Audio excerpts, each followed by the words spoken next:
নমস্কাৰ গাঁৱলীয়া ছোৱালী ৰশ্মিৰ অন্য ভিডিঅ'লৈ আপোনালোকক সকলোকে স্বাগতম জনাইছোঁ। আজি এই বিশেষ দিনটোত খুৰীৰ নিজৰ ছোৱালীজনীয়ে মাকলৈ এটা উপহাৰ দিছে। নিজৰ হাতেৰে কেক এটা বনাই তাই প্ৰথম বনাইছে যদিও বহুত ধুনীয়া হৈছে দেই। ভণ্টিয়ে মই এফালে গৈছিলোঁ হ'লে ৰাস্তাত গৈ থকা তাইতে দেখিলে ঘৰৰ পৰাই মাত লগালে আৰু মাত খাৰ দিয়াৰ লগে লগে আমি ৰখি থকা নাই আৰু কাৰণ গম পাইছোঁ কিবা এটা নিশ্চয় হৈছে। আৰু গৈ দেখিলোগৈ ধুনীয়াকৈ টেবুলত কেক এটা সজাই থৈছে। ছোৱালীজনীয়ে আমাক কৈছে বা আজি মোৰ মাৰ জন্মদিন, মই নিজৰ হাতেৰে আজি কেকটো বনাইছোঁ, কেনেকুৱা হৈছে বাৰু আমাক সুধিছে। আৰু আমি তেতিয়া কৈছোঁ ইমান ধুনীয়া হৈছে, ইয়াত কিন্তু দামী উপহাৰো পাত্তা নাপায় দেই। ছোৱালীজনীয়ে মাকৰ কাৰণে ইমানখিনি যে কৰিছে আমাৰো বহুত ভাল লাগিল। এই ভাল লগা মুহূৰ্তখিনি আপোনালোকৰ মাজত শ্বেয়াৰ কৰিছোঁ, লগতে সাঁচি ৰাখিছোঁ। আশা কৰোঁ আপোনালোকে ভিডিঅ'টো সকলোৱে শেষলৈকে চাব আৰু সকলোৱে মৰম দিব দেই। আমাৰ খকুলীজনীয়ে কেকটোৰ ওচৰত গৈ ৰখি আছে, গৈ কেক কাটিব খাম বুলি। ভিতৰত লোকেল মুৰ্গী, পুৰি আৰু নেপালী পিঠা বনাই আছে। এই খুৰীগৰাকী কিন্তু নেপালী হয় আকৌ দেই, আমাৰ লগত খুব ভাল। আৰু কেকডোখৰ কাটি তাই হাতত দিলে। তাই প্ৰথমতে নিজেই খাবলৈ লৈছিলে, কিন্তু মই কেমেৰা কৰি আছিলোঁ বুলি গম পোৱাত তাই খুৰীগৰাকীক অকণমান খুৱাই লৈছে, তাৰ পাছতে খাইছে আকৌ দেই।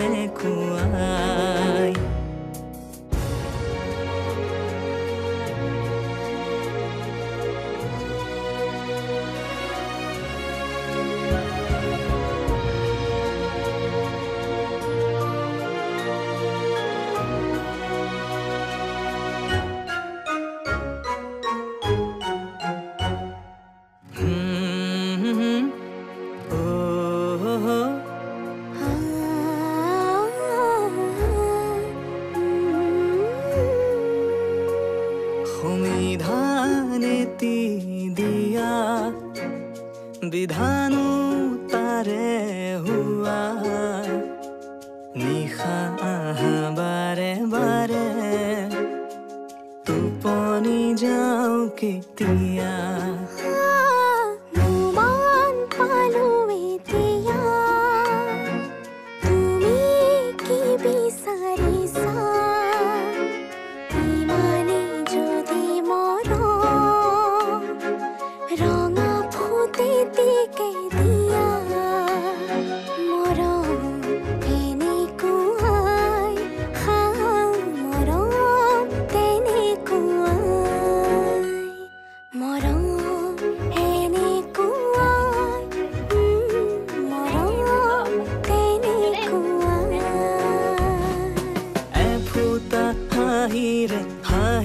সামৰিলে হিয়া মোৰ মৰহি যায়। আজৰি পৰতে কথাবোৰ গাঁঠিলো, পাহৰো তোমাকে পাই।